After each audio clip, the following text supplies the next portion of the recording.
এক্সাম্পলটা দেন, আপনার লাস্ট কথার একটা যে এক্সাম্পল। যেমন যেমন আওয়ামী লীগও পছন্দ করতো না তাদের বিরুদ্ধে কোনো কিছু লেখা হইলে, আওয়ামী লীগ কোনোদিন পছন্দ করতো না তাদেরকে কেউ সমালোচনা করলে, আওয়ামী লীগ খুবই বিভিন্ন জায়গায় গিয়ে এই হুমকি দিত আমরা যেটা বলবো সেইটাই হবে।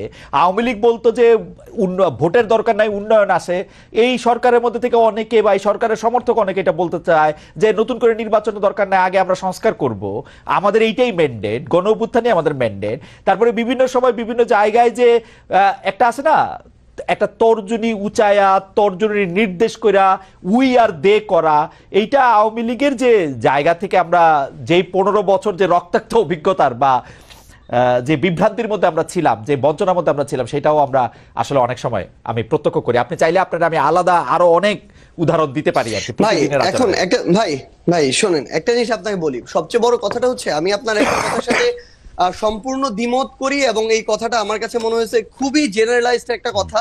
আপনি একটা কথা যেটা রনি ভাইকে বলছেন যে আওয়ামী লীগের দেয়া ছাঁচে বৈষম্য বিরোধী ছাত্র আন্দোলন চলতেছে। ভাই একটা কথা আপনাকে স্পষ্ট করে বলি, সবচেয়ে বড় কথা হচ্ছে বৈষম্য বিরোধী ছাত্র আন্দোলন কোন একজন স্টুডেন্ট কোন একটা কাজ করছে, কোন একজন সাধারণ নাগরিক একটা কাজ করছে, বৈষম্য বিরোধী ছাত্র আন্দোলন নাম ভাঙায় করছে, সমন্বয়ক শব্দটা নাম ভাঙায় করছে, তার মানে সেই দায় এই বৈষম্য বিরোধী ছাত্র আন্দোলন নিবে, এটা কোনোদিন হইতে পারে না। আমরা আমাদের জায়গা থেকে সবচেয়ে বড় যে জিনিসটা দেখছি যে এই পুরো যে আপনি যে সিস্টেমটার কথা বলতেছেন, কালচারটার কথা বলতেছেন, এইটা বৈষম্য বিরোধী ছাত্র আন্দোলন বলতে আপনারা যাদেরকে চেনেন ফেস হিসেবে এই মানুষগুলো এটার জন্য সবচেয়ে বেশি স্ট্রাগল করে যাইতেছে। এই পুরো বাংলাদেশের নতুন যে সংস্কার প্রক্রিয়া, এটার জন্য সবচেয়ে বেশি স্ট্রাগল করে যাইতেছে।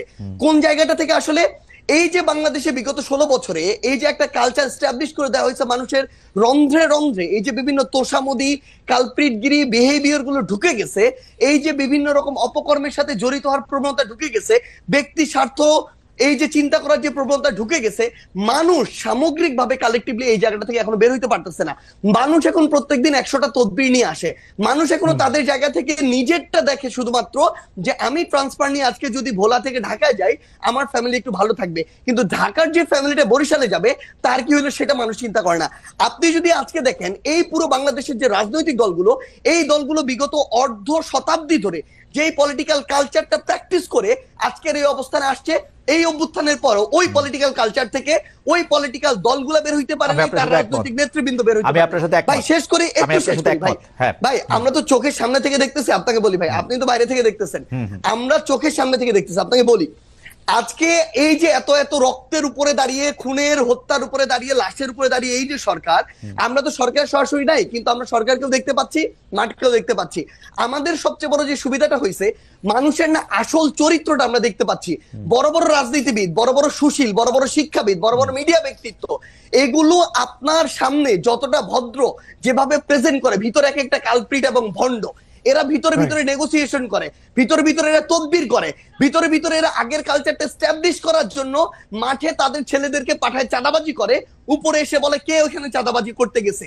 এই যে রাজনৈতিক দলের বড় বড় যে নেতাকর্মীগুলো, তারা যদি মাঠ পর্যায়ে বাংলাদেশের বড় রাজনৈতিক দলগুলো সহযোগিতা না করে, তাদের যারা কর্মী তাদেরকে তলে তলে ওই ভিতরে পাঠায়, আবার উপরে উপরে আজকে আপনি দেখেন কেন আওয়ামী লীগের বিচার হইতেছে না। আওয়ামী লীগের বড় বড় নেতা কর্মীগুলোকে শেল্টার দিয়ে রাখছে। আমি বলি জেলা আওয়ামী লীগের সাধারণ সম্পাদক সভাপতিকে শেল্টার দিচ্ছে জেলার অন্য কোন বড় রাজনৈতিক দলের সভাপতি সাধারণ সম্পাদক। This is the bitter truth. এই শেল্টার দিতেছে টাকার বিনিময়ে, এই শেল্টার দিতেছে ম্যান পাওয়ারের বিনিময়ে, অথবা এটা চিন্তা করতেছে আজকে থেকে 5-10 বছর পরে তার যদি খারাপ সময় আসে সে তাকে শেল্টার দেবে। একটু জাস্ট সেটা ফিনিশিংটা দেন। আচ্ছা ফিনিশিংটা দেন, সামগ্রিকভাবে শুরু করি। তো সবচেয়ে বড় কথাটা হচ্ছে বৈষম্য বিরোধী ছাত্র আন্দোলন বলতে যে 3 জন ওইখানে সরকারি উপদেষ্টা কিংবা মাঠে যারা আছে, অ্যাকচুয়ালি যারা স্পিরিটটাকে ধারণ করে, ভাই 5 তারিখের পরে বৈষম্য বিরোধী ছাত্র আন্দোলন হইছে নতুন করে, এই সংখ্যাটা বেশি, তারা এই নাম ভাঙায় খাইতেছে আরো বেশি। এবং এই মানুষগুলো থেকে শুরু করে অন্যান্য যারা আছে, তারা যদি তাদের জায়গা থেকে যেটুকু সহযোগিতা করা দরকার, এরা শেখ হাসিনার বিরুদ্ধে যেভাবে সহযোগিতা করছে, ওই সহযোগিতা যদি থাকতো বাংলাদেশ 6 মাসে প্রত্যাশার চেয়ে বেশি পরিবর্তন হইতো।